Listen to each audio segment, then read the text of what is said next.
आपला आणि म्हणून इथं आरोग्य शिबिर आहे, त्यामुळे जास्ती भाषण केल्यामुळे यांचं आरोग्य खराब होऊ नये. आरोग्य शिबिरामध्ये आलेले सगळे आज जे वैद्यकीय मदत घेण्यासाठी आलेले या भागातील सर्व बांधव भगिनी, खरं म्हणजे माझ्या लाडक्या बहिणी पण आहेत इकडे, लाडके भाऊ आहेत आणि लाडके ज्येष्ठ आहेत, लाडके शेतकरी आहेत, या सगळ्यांचं मनापासून मी स्वागत करतो. आणि या ठिकाणी संपूर्ण राज्यामध्ये या ठिकाणी अशी महाआरोग्य शिबिरं सुरू आहेत.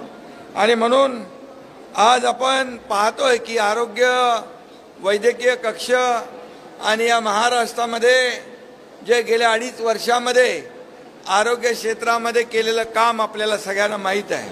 मला आठवत आहे की मुख्यमंत्री सहायता निधीमधून आपण किती पैसे दिले? 450 कोटी रुपयांचा अर्थ 450 कोटी रुपये आपण 2.5 वर्षात दिले आणि जवळपास हजारो रुग्णांचे प्राण वाचवण्याचं काम आपल्या मुख्यमंत्री सहायता निधीतून दिलेल्या पैशाने झाले. याचं मला समाधान आहे, कारण शेवटी लोकांचे प्राण वाचवणे, त्यांना जेव्हा आजार जो न परवडणारा आहे, काही आजार जे आहेत हे परिवाराला कुटुंबाला त्याचा उपचार करणं परवडत नाही, त्यावेळेस मग या ठिकाणी मुख्यमंत्री सहायता निधी असेल, शिवसेना वैद्यकीय कक्ष असेल, डॉक्टर श्रीकांत शिंदे फाउंडेशन असेल, या सगळ्यांच्या माध्यमातून आपण काम करतोय. बापू ठाण्याला लहान मुलांच्या हृदयाला छिद्र असतात, त्यांचे ऑपरेशन आपण किती हजार केले? 5,000 पेक्षा अधिक छोट्या मुलांचे बच्चूचे हृदयाची शस्त्रक्रिया मोफत आपण ठाण्याच्या ज्युपिटर हॉस्पिटलमध्ये केली. कॉक्लिअर इम्प्लांट लोकांना बसवलं, ते न परवडणार आहे.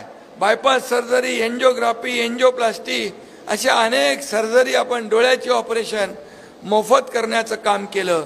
आणि म्हणून हा वैद्यकीय कक्ष जो आहे मंगेश चिवटे यांच्या नेतृत्वाखाली संपूर्ण महाराष्ट्रभर प्रत्येक जिल्ह्यामध्ये या ठिकाणी गेलेला आहे.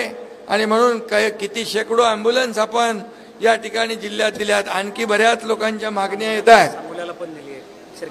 सांगोल्याला पण दिली का? अजून पाहिजे का?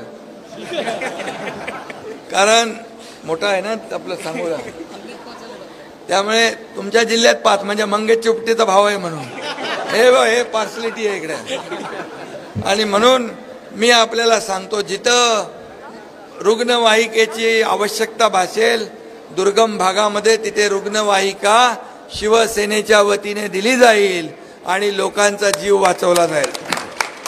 आणि म्हणून आपण दिव्यांगांना देखील मोफत हात, कृत्रिम हात आहे, पाय आहे, जे काही अवयव आहेत ते देण्याचं काम देखील गेल्या अनेक वर्षापासून करतो. आणि म्हणून आज या आरोग्य शिबिरामध्ये मी आपल्या सगळ्यांना मनापासून शुभेच्छा देतो. खरं म्हणजे सगळ्यांची तब्येत उत्तम राहिली पाहिजे, चांगली राहिली पाहिजे, अशी कुठलाही आजार होऊ नये अशी माझी भावना आहे. परंतु आजार झाल्यानंतर त्याला ट्रीटमेंट झाली पाहिजे, यासाठी सरकारने देखील, मी मुख्यमंत्री असताना 1.5 लाख रुपये महात्मा ज्योतिबा फुले योजनेत होते, 1.5 लाखाचे 5 लाख रुपये आपण केले. आणि त्याच्यातल्या सगळ्या अटी शर्ती काढून टाकल्या. आता जेवढी जनता या महाराष्ट्रात आहे 12.5-13 कोटी, या प्रत्येकाला, प्रत्येक परिवाराला 5 लाख रुपयाची मदत यामधून होणार आहे. आणि म्हणून मी आपल्या सगळ्यांना पुन्हा एकदा, मंगेश, सगळे जेवढे लोक आलेत, एकही उपचाराविना इथून जाता कामा नये. इथं तुम्ही काय औषधं वगैरे ठेवली आहेत? पूर्ण औषधं वाटप, मोफत चष्मा वाटप, तेव्हा डायग्नोसिस, ज्यांना आजार निदान जे होईल त्याचं ऑपरेशन देखील आपण मुंबईमध्ये मोफत करतो. आणि आईच्या नावाचं माझं हॉस्पिटल आहे, तिथे कॅशलेस हॉस्पिटल, 1ही रुपया बिल घेत नाही. धर्मवीर आनंदीगे साहेबांच्या नावाचं हॉस्पिटल केलंय कॅशलेस, तिथे एंजिओग्राफी होते, एंजिओप्लास्टी होते, आणि काय होतं ते बायपास सर्जरी होते, वॉल रिप्लेसमेंट होतं, स्पेस मेकर होतात बिना पैशाचं.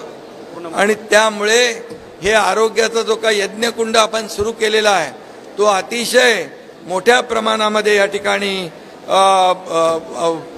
त्याची व्याप्ती वाढते. सगळ्यांना मनापासून शुभेच्छा. येताना बघितलं उष्णता खूप आहे बापू, आणि म्हणून उष्णतेची लाट आहे. उन्हामध्ये डोक्यावर काय घेतल्याशिवाय फिरू नका आणि पाणी भरपूर प्या आपण, अशी देखील आपल्याला विनंती करतो. डोक्यावर टोपी किंवा डोक्यावर कपडा बांधून आपण या ठिकाणी प्रवास करावा, अशा प्रकारच्या आपल्याला माझ्याकडून शुभेच्छा आहेत. पुन्हा एकदा सगळ्यांना खूप खूप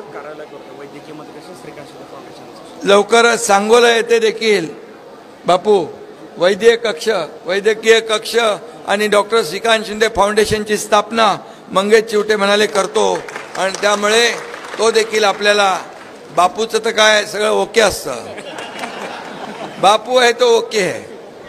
धन्यवाद. जय हिंद, जय महाराष्ट्र.